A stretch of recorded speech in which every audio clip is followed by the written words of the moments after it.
시청자 여러분 안녕하십니까? 출발 성공 투자 박민영입니다. 안녕하세요. 김수정입니다.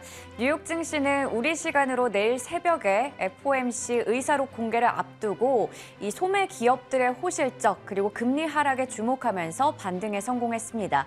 베스트바이라던가 아베크롬비 같은 기업들이 호실적을 내면서 주가가 급등했고요. 반면에 줌비디오나 그리고 달러트리 같은 종목들 실적 부진을 밝히면서 주가가 하락하기도 했습니다. 어제 국내 증시가 2,400 초반까지 코스피가 뚝 떨어졌는데 이 부분들을 오늘 어떻게 반영해 나갈지도 궁금한데요. 네, 조금은 더 힘을 내줬으면 하는 바람이고요. 테마성 이슈 또 뉴스성 이슈에 꽤나 많이 시장을 반응하고 있는데 여러 소식들 저희와 함께 점검하시면서 전략도 호흡해 보시길 바랍니다. 말씀 주신 대로 뉴욕장 분위기부터 먼저 살펴보겠습니다. 뉴욕장 분위기 살피기 전에 오늘 저희의 키워드도 같이 얘기 나눠볼게요. 저는 오늘 한동안 시장을 주도하며 끌고 가고 있는 건설 기계 섹터에 대한 얘기 나눠볼 겁니다. 네, 저는 모듈러와 그리고 화물연대 총파업 관련해서 물류 관련주까지 이야기 준비해봤습니다. 네, 어제 상당히 뜨거웠던 종목들인데요. 잠시 후 이야기 풀어가겠고요. 뉴욕장 보겠습니다. 3대 지수 모두 다 올랐습니다. 1% 이상의 상승 확인이 됐죠. 요즘에 연준 인사들의 발언이 오락가락합니다. 그래서 오히려 그들의 발언을 체크하지 않는 게 답이다라는 얘기까지 나오고 있는데요. 이 메스터 클리블랜드 총재가 또 힘을 실어주는 발언을 내놨네요. 금리 인상 속도 조절의 근거가 마련되어 있다라고 이야기를 했습니다. 그러면서 시장에서는 긴축 완화에 대한 기대감을 살짝 키웠는데요. FOMC 의사록 공개가 바로 내일 새벽 4시경에 있습니다. 그 전까지 계속해서 연준 인사들의 발언이 추가적으로 쏟아질 텐데 뚜껑 열어보면 알겠죠. 그리고 중국의 봉쇄 강도를 두고 시장에서는 굉장히 주목을 하고 있는데요. 일단은 특정한 지역에 고강도 봉쇄만 하겠다라는 쪽으로 뉘앙스가 나왔습니다. 대규모 또 광범위한 봉쇄가 아니라는 거죠. 그 때문에 시장에서는 일부 중국의 봉쇄에 대한 우려감을 살짝 덜어내는 모습도 포착이 됐습니다. 그리고 증권사 곳곳에서 지금 당장은 아니더라도 언젠간 중국이 리오프닝을 한다면 그것은 강력한 호재가 될 수 있다라며 손에 쥔 꽃놀이패다라는 뉘앙스를 풍기기도 했습니다. 뭔가 들려오는 소식들이 긍정으로 해석하고자 애쓰는 느낌이었어요. 도이치방크 측에서는 연말에서 3월까지 예년을 봤을 때 보통 증시에 자금이 많이 유입이 됐었기 때문에 상당히 우호적일 수 있어라는 평도 있었습니다. 자, 일단 여러 내용들을 긍정적으로 해석하며 올라갔던 뉴욕 증시였습니다. 종목들을 좀 봐도 여실히 느껴지죠. 전반적으로 초록불을 띠면서 상승을 기록했습니다. 특히나 어제장에는 상승에 동참하지 못했던 반도체나 에너지 쪽에서 유달리 강한 초록을 보여줬죠. 시티그룹에서는 에너지 섹터가 내년도에도 우수한 성과를 낼 것이다라고 얘기했고요. 바클레이즈는 여행 수요가 견고하다라는 이야기를 꺼내냈는데 오늘 전반적으로 강했던 가운데 여행주도 강세에 동참하는 모습이 느껴졌습니다. 거기에 유로와 파운드, 엔화가 절상되고 달러가 절하되는 움직임이 나타나면서 빅테크 종목들 중심의 강세도 도드라졌다라는 점도 눈에 띄었네요. 자, 하나씩 섹터별로 흐름을 좀 더 자세히 들어가 보겠습니다. 자, 반도체 쪽이 좋았는데요. 델과 아날로그 디바이스에서 예상을 상회하는 실적을 내놨습니다. 그러면서 한동안 침체되어 있었던 반도체 섹터에 좀 힘을 실어줬죠. 필라델피아 반도체 지수 3% 이상 올라갔고요. 엔비디아가 5% 가까운 상승 나타냈습니다. 삼성전자와 SK하이닉스도 한동안은 외국인의 매도와 함께 좀 눌리고 있는 모습인데 오늘 좀 분위기 달리할 수 있을지 지켜봐야겠습니다. 그리고 구리 쪽도 강했습니다.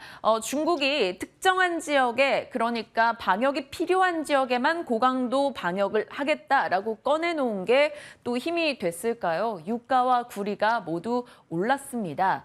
그리고 좀 이색적인 보고서가 하나 있었는데요. S&P 글로벌에서 낸 의견입니다. 과거에 우리가 살아오면서 여지껏 채굴해왔던 구리량이 7천억 톤이었다면 앞으로 22년 동안 그만큼을 채굴해야 된다. 왜? 바로 신재생과 혹은 전기차 시장이 성장하면서 구리는 어쩔 수 없이 엄청나게 필요하다라는 거였습니다. 그러한 구리 리포트와 이슈가 좀 맞물리면서 오늘장에서는 구리 관련주들의 급등도 도드라졌죠. 의류주도 강했습니다. 앞서 소비에 대한 이야기가 있었는데요. 잠시 후에 좀 더 다뤄볼 거고요. 미국에서 철도 파업 이슈가 12월 9일까지 일단 일정이 나와야 되는데 이 리스크를 계속 안고 있기 때문에 운송과 관련해서 타격이 예상되는 곡물, 화학 이런 쪽도 여전히 강세 움직임을 띠고 있었습니다. 각 섹터별로 이슈들이고요. 자, 소비에 대한 얘기가 오늘은 필요할 것 같습니다. 이번 주 목요일 추수감사절이고 금요일 블랙 프라이데이, 월요일은 사이버 먼데이입니다. 추수감사절 끼고 이렇게 방학하는 학교들도 꽤 있다라고 하네요. 그러면 어딘가 모여서 인사드리러 가기 전에 소비를 해서 선물을 사야 되겠죠. 뭐 그런 여러 가지 시나리오 등이 맞물리면서 연말 소비에 대한 기대감이 좀 올라가고 있는 상황입니다. 그 타이밍에 베스트바이와 아베크롬비 그리고 딕스 스포팅 굿즈라고 골프 테마로 엮이는 종목인데요. 이런 쪽 회사들이 상당히 좋은 실적을 내놓으면서 오늘 급등을 보여줬습니다. 12%, 20%, 10% 상승 나타났는데요. 아베크롬비 측에서는 소비자들이 일터로 복귀하면서 옷을 좀 소비하기 시작했다. 이런 얘기를 꺼내놨습니다. 어찌됐건 소비를 하고 있다는 것은 경기 가늠 잣대로 봤을 때 괜찮은 거 아니야? 경기 아직 견조한 거 아니야? 라는 시각까지 좀 덧붙여졌는데요. 그런 맥락에서 오늘장은 힘을 좀 받아갔습니다. 에너지 쪽 이슈도 계속 전달됩니다. 사우디가 증산하지 않을 것이다 라며 증산에 대한 부인 보도를 냈습니다. 유가가 5거래일 만에 상승했고요. 80달러 재돌파하는 흐름이 나타났죠. 그리고 러시아가 또 가스 갑질을 합니다. 우크라를 경유하는 가스 공급을 28일부터 축소할 수 있다라고 경고했어요. 서유럽행 유일 루트마저 닫겠다라는 뉘앙스입니다. 이 때문에 영국 가스부터 해서 유럽 가스, 미국 가스주가 올라갔고요. 이 두 이슈를 반영하면서 가스와 정유, 시추사 업체들 위주의 강세가 나타났습니다. 이들 가스가 좀 힘을 낼 때마다 좀 트레이딩 관점에서는 국내 가스주들도 한 번씩 관심을 받고 있기 때문에 살펴보시길 바랍니다. 자, 이제는 건설 기계 관련한 이슈로 들어가 볼게요. 미국에서 산업재 종목들의 흐름이 10월부터 상당히 좋게 진행이 되고 있습니다. 대표적으로는 캐터필러겠죠. 10월부터 상승률을 계산해 보면 45% 정도 상승이고요. 상용 트럭 쪽의 파카도 20%가 넘어갑니다. 그 밖에 전력기기 업체들의 주가들도 상당히 좋게 진행이 되고 있죠. 자, 이런 산업재 업체들이 왜 이렇게 강세를 띨까요? 요즘 우리가 인플레이션 감축법 얘기만 많이 했었는데요. 작년 11월에 인프라 법안이 있었죠. 5년간 1,400조를 인프라 투자에 쏟겠다라는 거였습니다. 그 자금이 투입됐고 그 효과가 3분기에 기업들의 실적에서 반영이 되고 있다는 평이 속속 들려오고 있습니다. 대표적으로 캐터필러 같은 업체들이요. 그리고 성장 산업이 부상합니다. 데이터 센터, 5G, 신재생 얘기가 계속 나오는데 결국에는 이 모든 것들을 구축하기 위해서는 장비나 전기나 기계나 난방이나 이런 쪽의 교체가 필요하다라는 거죠. 그러면서 관련한 인프라나 전력 기기 쪽의 종목들의 강세가 도드라지고 있는 겁니다. 에너지나 광물 부족도 결국 채굴을 해야 되기 때문에 건설기계 쪽, 이런 식으로 산업재 쪽에 영향을 줄 만한 이슈가 계속 나오고 있습니다. 캐터필러나 벨덴이나 파카 등의 종목들 보시면 거의 동일한 흐름을 나타내고 있죠. 거의 다 52주 신고가 혹은 그 부근에 가 있는 흐름입니다. 자, 국내도 마찬가지입니다. 현대두산인프라코어, 현대건설기계, 진성TC와 같은 굴삭기 혹은 그 하부 부품 업체들까지 해서 너무나 좋은 흐름을 나타냈던 최근이었죠. 10월부터 보면 현대두산인프라코어는 거의 80% 상승입니다. 현대건설기계는 87%이고요. 전력기기 업체들 주가도 계속 좋습니다. 이렇게 이들의 흐름이 좋다 보니까 이제는 슬슬 이런 목소리가 나오네요. 단계 급등이 부담된다, 공매도의 타깃이 될 수 있다라는 이야기 들려오니까 어느 정도 좀 이익을 챙겨야 된다라는 쪽에서도 한번 관심을 두시길 바랍니다. 계속해서 이들이 가고 있는 이유는 실적이 잘 나오고 있고 수주가 받침이 된다라는 겁니다. 오늘 그중에서 이 변압기 쪽 얘기를 해보고자 하는데요. 과거에 광산 옆에서 청바지를 팔아서 성공했던 게 바로 리바이스라고 합니다.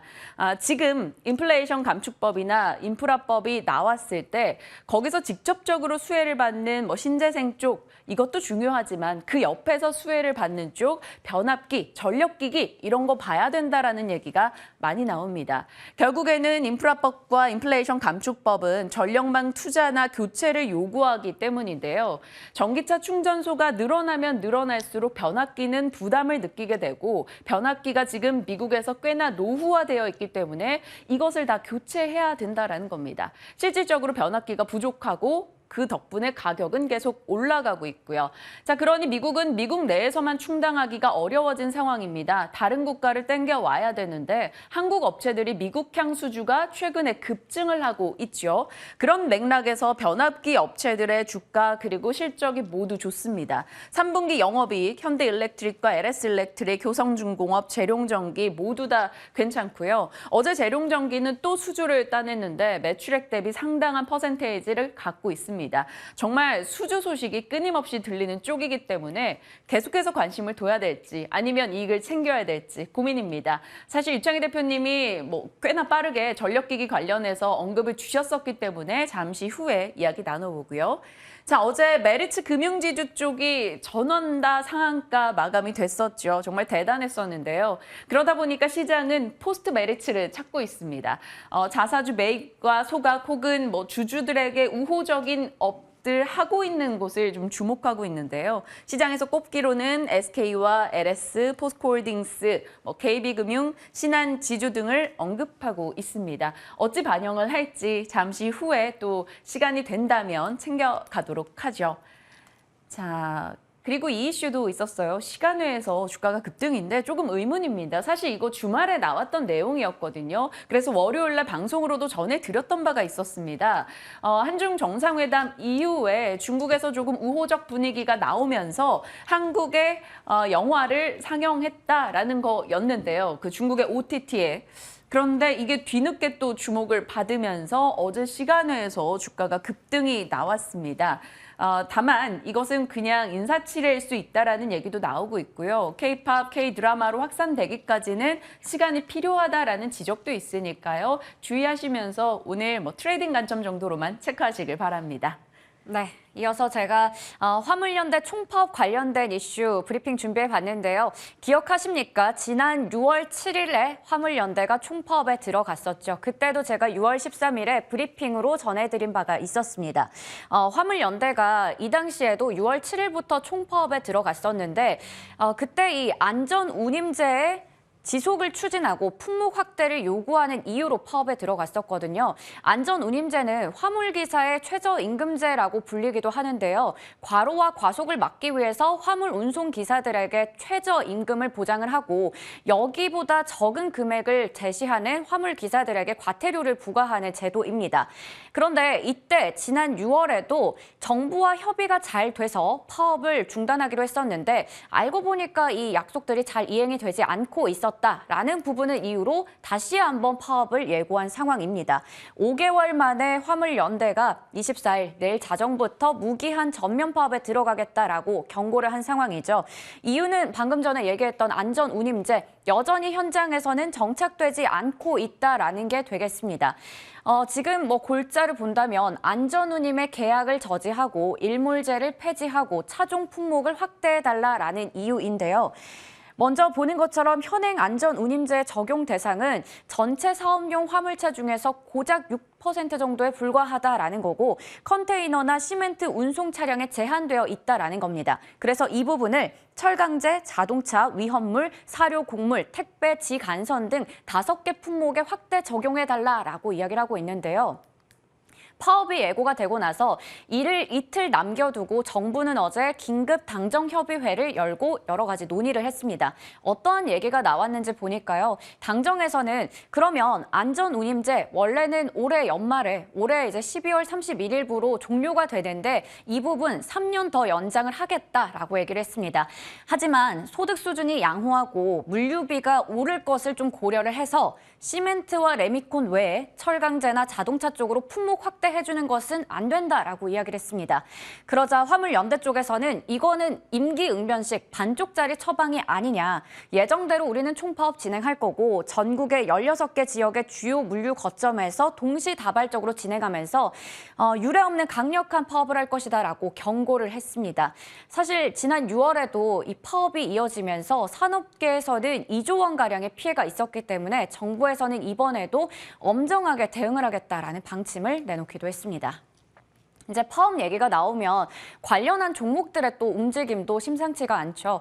종합물류 쪽은 어제 또 강하게 올라갔습니다. 동방이 22%가 넘게 급등했고요. KCTC도 8%대 강세, 세방과 한솔로지스틱스 등등의 종목들 강한 흐름 나타냈습니다.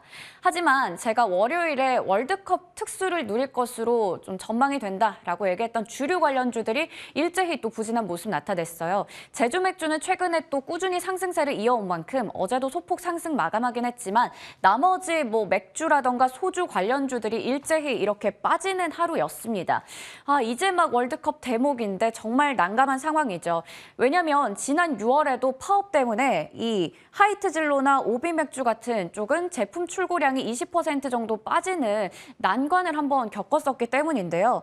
그런데 우선은 주류주 쪽에서는 이러한 얘기하고 있습니다. 총파업에 돌입하더라도 제품 출고에 영향이 없을 것이다 라고 얘기했지만 그래도 파업이 길어지면 좀 걱정은 된다라고 밝힌 상황이고요. 그리고 만약에 항만이 봉쇄가 된다면 원부자재 운송 지연 가능성도 높기 때문에 주류뿐만 아니라 식품 기업들의 생산 차질도 예상이 되고 있는 상황입니다. 이 속에서 우리가 어떻게 봐야 될지 잠시 후에 종목에 대한 이야기 해보겠고요. 그리고 파업 관련한 이슈들을 찾아보다 보니 올겨울에 정말 노동계의 이 겨울 투쟁이 정말 많더라고요. 줄줄이 지금 예고가 되어 있습니다. 최악의 셧다운도 우려가 되는 상황인데 어제 건설 노조의 대규모 집회를 비롯해서 공공운수노조, 화물연대, 비정규직, 서울교통공사 등등 이렇게 예정이 되어 있고요. 12월에는 조선 3사도 처음으로 공동파업에 들어간다는 소식도 있었습니다. 참고하시길 바라겠고요. 앞서 얘기 드렸듯이 모듈러 관련주들 흐름 한번 보겠습니다.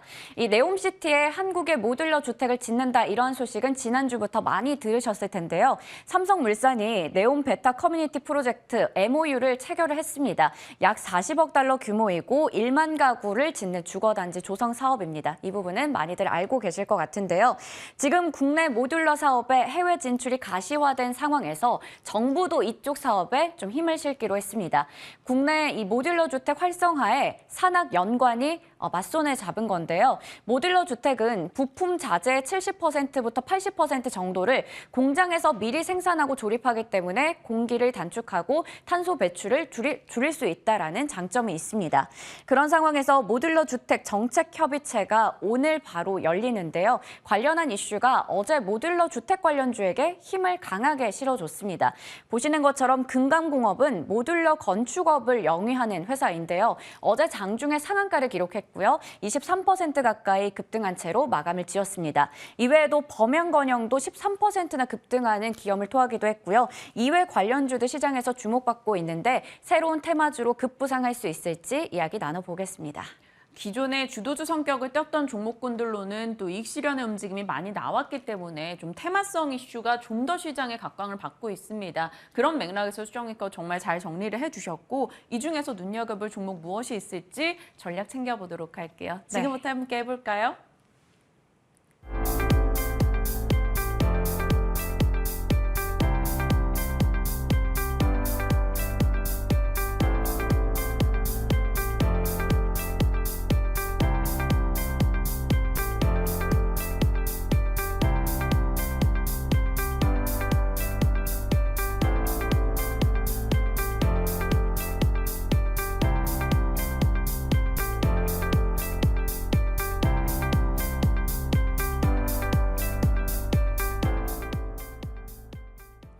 시장에 대한 이야기 그리고 각 섹터에 대한 전략들 챙겨보겠습니다. 유창희 대표와 함께합니다. 대표님 어서 오세요. 안녕하십니까. 네, 축구 보셨어요? 저기 전반전만 봤습니다. 전반전 폴란드, 보셨어요? 멕시코. 요즘 출연자분들이 다 너무 힘들어하시는 거예요. 이렇게 밤에 축구 보고 오셔가지고 뉴욕장이요 상승을 했습니다. 네. 근데 저희가 좀 기다리는 일정들이 꽤 많은데 거기에 네. 대해 또 열심히 희망회로를 돌리고 있어요. FMC 의사록 공개 있고요. 내일 금통위도 있고요. 이런 일정들 앞두고 뉴욕장의 상승 어떻게 해석하시는지. 지금 뉴욕 장세는 별 의미 없는 장세가 계속 이어지고 있다 보고 있어요. 왜 그러냐면 상승은 했습니다만은 뭐 특별한 이유가 없었죠. 또 최근 일주일 정도 조정을 받았지만 또 특별한 이유가 없었어요. 그냥 눈치 보기 장세. 한마디로 2주 전에 소비자 물가지수가 발표된 다음에 모멘텀이 좀 부족한 상황이죠. 그럼 그 모멘텀을 어디서 찾아갈지가 중요한데 아직까지는 찾지 못하고 있는 것 같아요. 뭐 한 주말 정도면 모멘텀이 나올 수 있다라고 보고 있고 그것마저도 힘을 내지 못한다라면 결국은 12월로 갈 수밖에 없는 것이고 FOMC 회의까지 어떤 변동성 그리고 나서는 다시 소강 국면 그리고서 이제 1월 증시를 좀 준비하고 있는 것이 아닌가. 그러다 보니까 특히 나스닥이 좀 약해요. 최근에 보면 빅테크 중심의 좀 조정이 좀 많이 나오다 보니까 그런 것들도 특별한 이슈가 없는 가운데 특정 종목에 한해서 개별 악재가 나왔을 때 시장이 좀 흔들리는 건데 그렇다고 해서 이게 뭐 시장을 무너뜨릴 정도는 아니다 보니까 좀 어떤 의미를 부여하기는 좀 힘든 하지만 뭔가를 좀 기다리고 있는 그런 느낌을 계속 느끼고 있습니다. 반도체 쪽이 좀 눌려 있다가 오늘은 뭐 델이나 아날로그 디바이스의 실적 상회로 다 같이 올랐거든요. 네. 어떤 경기 민감주 쪽에서 일단 오늘은 좀 회복세를 보이고 있는 상황인데 최근에 좀 눌렸던 반도체 어떻게 짜보실 거예요, 전략을? 지금 반도체가 제일 걱정이죠. 네. 그러니까 무슨 얘기냐면 어쨌든 이번 반등을 주도한 게 반도체 2차 전지예요. 근데 반도체 2차 전지가 힘을 여전히 못 내고 있습니다. 오늘 상승이 나온다고 하더라도 아직까지는 그것을 점수를 후하게 줄 수는 없다. 그러니까 왜냐하면 최근에 삼성전자가 4일 연속 하라 그랬고요. 네. 종합주가 지수가 5일 연속 어저께까지 만 5일 연속 하라 그랬고 2차 전지 관련해서도 썩 좋은 모습은 아니기 때문에 하루의 반등이 중요한 게 아니라 어찌되었든 종합주가 지수 기준으로는 한 2,450에서 60포인트 정도를 회복을 빨리 해야지 좀 다시 안정권으로 들어가는 것이기 때문에 전체적인 그림 자체는 제한된 상승은 아직까지는 좋은 신호는 아니다라고 보고 있습니다. 네, 일단은 조금 보수적 관점을 보면서 시장 판단을 해 나가겠다 말씀 주신 거고요. 그러면 그동안 뭐 섹터에서 이익이 났던 부분들을 좀 집중해 보겠습니다. 네. 건설 기계가 와 너무 좋았더라고요. 뭐 7, 80% 10월부터 이렇게 올라와 있는데 이쯤 되면 이익 실현해야 되는 게 아닌가라는 생각이 들어요. 어떻게 판단하세요? 이익 실현해야죠. 예, 그러니까 뭐 너무 이슈들이 다 나왔어요. 그러니까 일단 실적이 좋았고요. 3분기 실적이 너무 좋았어요. 현대건설기계, 현대두산인프라코가 진성티 이슈도 좋았고요. 네, 실적이 상당히 좋게 나왔습니다. 나머지 건설기계 장비 부품 쪽도 실적이 좋게 나왔어요. 근데 지금부터 나올 이슈들은 더 좋은 실적을 기대할 수 있는 것들 아니겠습니까? 예를 들어서 중국 경기 부양에 대한 어떤 기대감들 그리고 우크라이나 관련해서 계속 휴전협정 얘기가 좀 나오고 있고 내년 정도 되면은 휴전협정이 가시권에 들지 않을까 생각을 좀 하고 있어요. 그러면 재건을 해야 되겠죠. 그런 거 관련해서 어떤 반사이익 좀 기대해 볼 수 있지 않을까 판단하고 있고요. 사우디가 얼마나 수주를 줄지 모르겠습니다만은 어찌되었든 관련해서 네옴시티 관련해서 어떤 인프라 투자에 대한 어떤 기대감은 계속해서 투심을 회복시킬 수 있다라고 생각을 좀 하고 있습니다. 거기다가 뭐 미국 같은 경우도 뭐 IRA다 뭐다 해가지고 인프라 투자가 계속 활발하게 이루어지고 있죠. 뭐 우리나라 기업들도 뭐 조 단위의 투자는 계속 이루어질 수밖에 없는 것이고 그러면 그런 거에 관련해서 중장비가 들어갈 수밖에 없는 거 아니겠습니까? 그래서 저는 앞으로에 나올 이슈들은 더 있다라고 보고는 있어요. 다만 말씀드린 것처럼 단기 급등에 대한 피로감이 있다라는 것이죠. 한 달 반 정도 된 것 같아요. 와, 저 차트 좀 보세요. 네, 현대건설기계가 거의 뭐 100% 정도 올라왔고요. 현대두산인프라코도 한 80% 정도 주가가 상승을 했어요.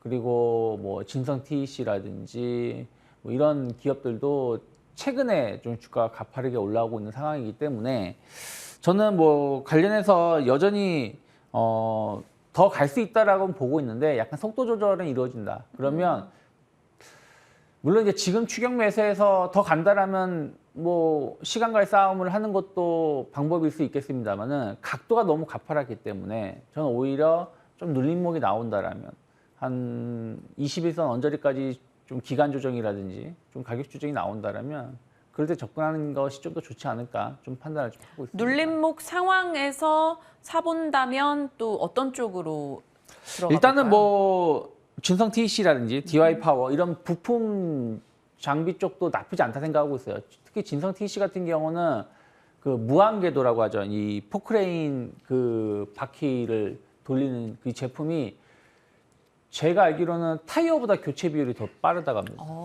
그래서 뭐 이런 부분들을 좀 관심 있게 좀 보실 필요 있다 생각을 좀 하고 있고요. 그리고 뭐 현대두산인프라 코어 같은 경우도 충분히 기대감 더 가져갈 수 있지 않을까 판단하고 있습니다. 네, 눌림목이 온다면 저들 종목군으로 조금 집중해 보자라는 의견입니다. 뭐 업황 자체에 대해서는 여전히 긍정의 시각을 주시나 가파른 상승에 대한 부담을 좀 체크할 때다 이렇게 정리할게요. 저 전력기기 쪽도 저희 네. 뭐 이어서 한번 해볼게요. 미국에서도 산업재 쪽 건설기계, 전력기기 다 좋고요. 국내도 마찬가지예요. 전력기기는 차익스픽으로 이미 얘기를 네. 주셨었고요. 현대엘렉트릭 저희가 좋은 수익이 나고 있는데 이 변압기 쪽이 심상치 않네요. 재룡전기도 수주 계속 들리고요. 네. 근데 또 많이 올랐어요. 저희야 뭐 이미 챙겼지만. 팔면 안 될 것 같아요. 이건 그래요? 좀 다르게 건설기계랑은 보고 있어요. 달리. 네. 왜 그러냐면 건설기계는 실적이 좋은 거지만 앞으로에 대한 모멘텀에 대한 어떤 기대감이 현실화되고 있지는 않잖아요. 그러니까 중국이 동수서산 정책인가요? 동쪽에서 서쪽으로 인프라 투자를 확대하겠다. 네. 그 우크라이나 재건, 사우디 아직 나온 것들이 없어요. 그냥 기대감인 거예요, 단순하게. 근데 변압기, 이 전력 배전 이 시장은 지금 현재 진행이 되고 있는 거예요. 그러니까 예를 들어서 미국 같은 경우라든지 또 이게 노후화된 제품을 빨리 바꿔줘야지 효율이 높아지는 거거든요. 그럼 그런 관련해서 어떤 현실화가 계속 되고 있는 부분들이다 보니까 이러한 쪽은 조금 더 저는 올라갈 가능성이 높다. 최소 연말까지는 봐야 되지 않을까 판단하고 있습니다. 지금 약간 머리를 한 대 맞은 느낌이에요. 뉴스가 뜨느냐 공시가 뜨느냐의 차이인 것 같아요. 이쪽은 사실 뉴스 쪽이고 전력기기 쪽은 계속해서 막 수주 공시가 나오고 네. 있으니까 그 차이가 조금 있네요. 끌고 갈 수 있는 종목 전력기기 쪽으로 정리해 주셨습니다. 자, 테마 쪽, 뭐 이런 뉴스 쪽도 사실 저희가 무시할 수가 없는 게요. 시세가 나니까요. 네. 트레이딩 관점에서 대응을 해본다면 모듈러 주택 어제 핫했고요. 네. 그리고 지금 파업 얘기가 나오다 보니까 물류주도 네. 언급이 되는데 그중에서 좀 저희 대응할 만한 게 있을까요? 그닥 별로 없을 것 같아요. 뭐 제 생각에, 제 기준에서는. 왜 그러냐면 물론 이제 러우 전쟁 종전에 대한 어떤 기대감들이 어쨌든 빨리빨리 지금 이제 피난민들이 다시 와야 되는 거 아니겠습니까? 네. 그럼 그분들이 거주 시설을 빨리 만들어야 되는 것이고 이런 것은 모듈러 주택이 최적화된 제품이죠. 네옴시티 관련해서 건설 인구가 한 5만 명, 많게는 뭐 10만 명도 필요하다고 얘기를 해요. 그래서 그분들이 거주하는 시설을 만드는 데만 해도 5조 원이 든다고 합니다. 그래서 삼성물산이 지난번에 포스코 건설과 같이 좀 일부 수주를 했었죠. 그리고 네옴시티의 그 더 라인, 이걸 모듈러 방식의 건물로 짓겠다라고 했죠. 그래서 우리나라의 모듈러 주택 관련된 기업들이 좀 반응을 좀 했어요. 어제 또 많이 오르기도 했고요. 또 우리나라도 좀 모듈러 주택 시장이 좀 커지고 있어요. 예를 들어 한옥 같은 경우라든지 또 전원주택은 모듈러 주택으로 좀 많이 짓긴 합니다만은 객관적으로 말씀드릴게요. 이 시장은 중국이 잡고 있어요. 그 제가 건물 이름을 까먹어서 못 찾았는데 예전에 보면은 뭐 38시간 만에 뭐 50층 건물 지었다. 뭐 이런 20층 건물인가 뭐 그런 거 지었다라는 뭐 소식들이 있었거든요. 그거 불안해서 들어가 살 수 있나요? 그렇죠. 불안해서 들어가 살 수 있는지 모르겠는데 그게 모듈러 건물이에요. 그러니까 다 외부에서 만들어가지고 그냥 조립만 한 거예요. 그래서 20 몇 시간 만에, 뭐 30 몇 시간 만에 그런 건물을 지었다라고 하죠. 근데 네옴시티의 더 라인이 그런 식으로 짓겠다는 거죠. 그러면은 그냥 단순하게 전원주택하고 건물하고의 기술력을 봤을 때 좀 과연 이게 좀 얼마나 수주 모멘텀이 있을지. 물론 아까 말씀드린 것처럼 우크라이나라든지 인부들이 거주하는 쪽에 대한 모듈러 주택에 대한 어떤 수요는 충분히 일정 부분 가져갈 수도 있겠습니다만은 네. 정말로 핵심적인 거에 대해서 얼마나 가져갈 수 있을지는 좀 봐야 된다는 생각을 좀 하고 있어요. 그래서 어저께 뭐 금감공업이 상한가 갔었고, 뭐 범양, 건영, 뭐 덕선 하우징 등이 많이 오르긴 했었고요. 또 지난주 같은 경우는 SY가 많이 그랬죠. 만들건 줬는데 일단 뭐 SY라든지 금강공업 같은 경우는 관련해서 기술력이 있고 또 SY 같은 경우는 이런 모듈러 주택에다가 또 이제 그 옥상에다가 그 태양광 이 시장도 진출한 게 있거든요. 가을 여름 정도에. 그래서 그런 부분들을 본다라면 투자 이슈가 좀 될 수 있겠습니다만은 제 기준에서 이게 어떻게 보면 네옴시티 관련해서 약간 디프리 형식으로 나오고 있는 거라서 공격적으로 추격 매수하기에는 좀 부담스럽지 않나. 저는 좀 보수적으로 보고 있습니다. 네.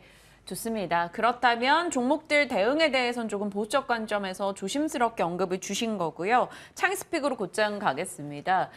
소비주들이 밤사이 뉴욕장에서 꽤나 좋았어요. 소매업체들 실적이 좋았던 영향인데 뭐 창스픽도 좀 그 맥락일 것 같습니다. 블랙 프라이데이와 월드컵, 밀크플레이션, 유통소비주 3대 빅 이슈 이 중에서 그럼 무슨 종목이 나올까요? 뭐 일단은 제가 아까 모멘텀이 좀 필요하다고 말씀드렸는데 결국에는 블랙 프라이데이가 아닐까 판단하고 있어요. 그러니까 뭐 다들 기대를 안 하고 있어요. 뭐 제가 몇 번 다른 뭐 어제도 말씀드리고 다른 데서 말씀드렸습니다만은 진짜 지금처럼 블랙 프라이데이에서 아무런 언급이 없었던 건 처음인 것 같아요. 물론 월드컵 이슈가 있는 것도 그렇겠습니다만은 하지만 어쨌든 최대 그 행사 아닙니까? 미국에서 1년 매출의 20% 정도를 이때 소진된다고 하니까요. 그래서 이게 만약에 좋은 결과를 보여준다라면 아직 소비 심리가 살아있다, 경제 나쁘지 않다라는 인식이 발생하면서 한번 추가적인 그 상승 모멘텀으로 작용할 수 있지 않을까? 그러면서 12월 FOMC까지의 어떤 완만한 상승을 좀 기대해 볼 수 있는데 이게 좀 폭망하게 된다라면 상당히 좀 시장에 대해서는 최근에 뭐 금리 추가적인 상승에 대한 부담감, 경기 침체에 대한 부담감들이 현실화된다라는 우려감으로 또 주가에 부정적 영향을 미칠 수밖에 없지 않을까 판단을 하고 있어요. 그래서 뭐라고 말씀드릴 수는 없지만 어찌되었든 여기에 대한 어떤 관심도가 좀 있을 수 있다 생각하고 있고 뭐 지난주에 그 우유 원유 가격이 6%가 올라왔어요. 네. 근데 제가 제일 좋아하는 바나나 우유가 1,500에서 1,700원이 됐어요. 원유 가격은 6% 올라왔는데 완제품은 2차 가공식품은 한 13% 정도 올라왔다는 것이죠. 그 얘기는 무슨 얘기냐면 관련해서 그 우유 관련된 기업을 볼 게 아니라 재가공하는 기업들을 좀 관심 있게 볼 필요가 있다. 그러니까 지금 원유, 당장은 우유, 치즈, 빵 그렇죠. 뭐 다 영향이네요. 네. 그래서 아이스크림. 그런 부분들의 영향이 가장 큰 효과를 볼 수 있는 게 오리온이 아닐까 판단하고 있어요. 오리온 같은 경우는 진짜 월별로 실적 발표를 하는데 상당히 좋은 실적을 발표해주고 있고 그 요인 중에 하나가 연초에 가격을 많이 올렸기 때문이거든요. 근데 가격을 올릴 수밖에 없는 요소가 또 나온 거 아니겠습니까? 오리온은 약간 쿠키 이런 게 많다 보니까. 그래서 좀 그런 거 좀 주목해 보시고 또 백화점 같은 거. 백화점주가 상당히 실적이 좋게 나왔는데 못 올랐어요. 근데 만약에 희망 고문이지만 내일 있을 1차전에서 좋은 결과를 보여주고 네. 블랙 프라이데이에서 미국이 좋은 흐름을 보여준다. 그러면 대대적인 행사가 있을 수 있다고 저는 판단하고 있어요. 그렇기 때문에 백화점들이 실적이 좋았는데 주가가 못 간 부분들이 좀 기대감을 가져갈 수 있지 않을까. 그러면 뭐 최근에 현대백화점의 주가 흐름들이 나쁘지 않았기 때문에 좀 주목해보자. 그러니까 그전에는 제가 소매 쪽을 봤었잖아요. 편의점이라든지 이런 걸 말씀드렸는데 만약에 지금 제가 유통주를 사야 된다? 그러면 그런 이슈들을 봤을 때는 좀 백화점 약간 이제 또 미국도 보면 지난주에 보면 월마트라든지 메이시스의 실적이 상당히 좋았거든요. 그런 부분들을 주목하면서 종목을 선별해 보시면 좋지 않을까 판단하고 있습니다. 네. 유통과 소비 쪽에 대해서 계속 관심은 주시지만 그 관심 주는 분야가 달라졌다라는 점을 얘기 주신 겁니다. 체크하시길 바랄게요. 오늘 다양한 전략 챙겨봤습니다. 유창희 대표와 함께했네요. 고맙습니다. 고맙습니다.